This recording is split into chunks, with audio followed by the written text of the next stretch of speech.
Hey, how's it going guys? It's Nate here. And 6 years after its release, Skyrim's modding scene still shows no signs of slowing down, as modders create anything from massive DLC-sized expansions to simple celebrations of trains. But as dozens of mods are uploaded every single day, there's bound to be a few that slip through the cracks if you will, and don't exactly get the recognition or praise that they seem to deserve. So today, in celebration of those, we'll be taking a look at another 5 criminally underrated mods for The Elder Scrolls V Skyrim. Starting off, we have Wild World by Every Metal. Wild World is an expansive AI overhaul that affects just about every creature in Skyrim, with the goal of making animal behavior more realistic. It adds in new packages, overhauls the animal faction system, and also changes how they respond to potential enemies. Now creatures will almost endlessly wander the plains and tundras of Skyrim in search of food, rather than simply idle in one area and despawn. Furthermore, social animals that like to gather, such as wolves and elk, will have their group sizes increase while they travel, as herds of deers merge together and gangs of wolves pick up new members throughout their journey. Additionally, the mod gives animal AI a much more reasonable fight or flight mechanic,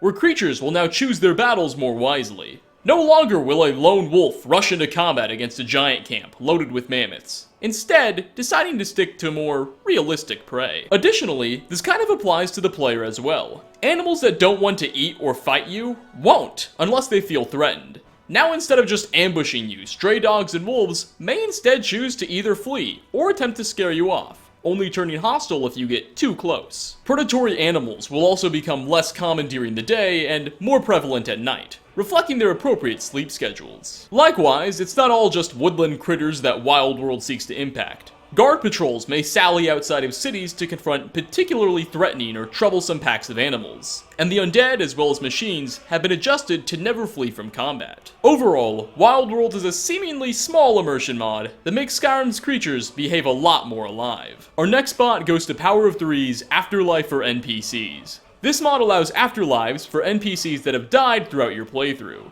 It does this by sending the spirits of dead characters to either the Soul Cairn or Sovngarde, depending on how they died. Nords that died valiantly in combat, such as a heroic companion of yours, or just a guard trying to stop a criminal, will ultimately find themselves in Sovngarde, for the player to meet again once they visit. Their spirits will huddle together in the mist before Alduin's attack, but once he's been defeated, they'll begin to wander the area freely, and some will even be allowed to enter the Hall of Valor. On the other hand, some less fortunate characters will have to suffer through eternity in far less luxurious conditions. Any NPCs who died getting soul-trapped will find themselves condemned to spend their afterlife in the Soul Cairn. Here they'll mope about throughout the hellish wastes, just waiting for the character to find them. Some of these NPCs may even hold a bit of a grudge and attempt to attack you, though I've been told that might just be a glitch. As your game progresses, both Sovngarde and the Soul Cairn will grow ever more crowded, and when you finally visit these locations, you'll be in for a bit of an awkward reunion with some very familiar faces thanks to this mod.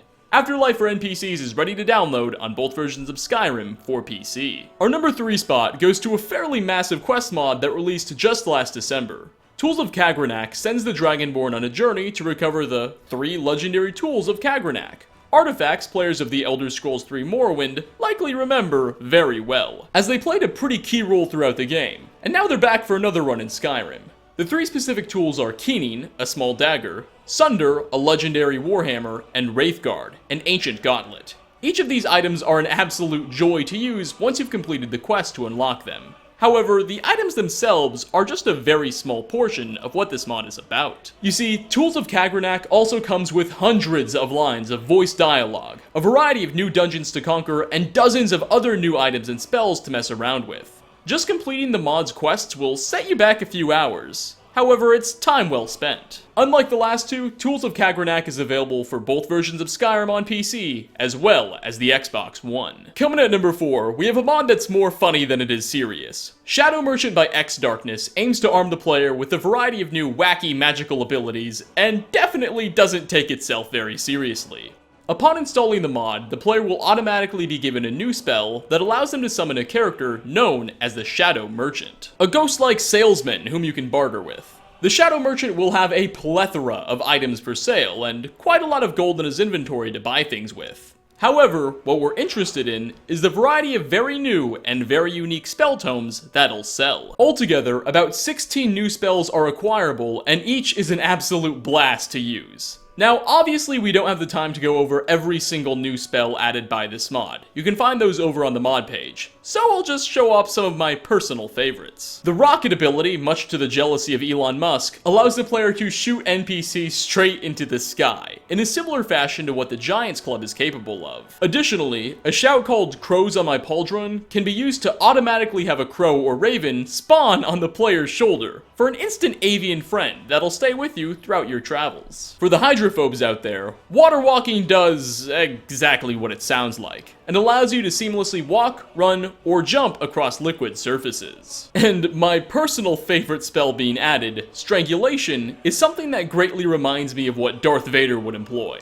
as it gives the player the chance to absorb an NPC's health, while at the same time lifting them up and tossing them around like ragdolls. Altogether, in the grand scheme of things, Shadow Merchant is a small mod that adds a variety of extremely fun to use, but probably not entirely realistic or lore-friendly, magical abilities for the player to enjoy. It's ready for download on both versions of Skyrim for PC. And as an honorable mention, before we get to our final spot, I would like to show off a mod that may not be the biggest, but is certainly one of the coolest looking. And that mod is Mead Keg Backpack. This mod allows the player to craft a large mead keg to wear on their backs. It increases carry weight by 100 points, but really I just like it for its aesthetic. The mod is available for both PC and Xbox One. And finally, last on our list is Artifacts, Tournament of the Ten Bloods by Frank Family.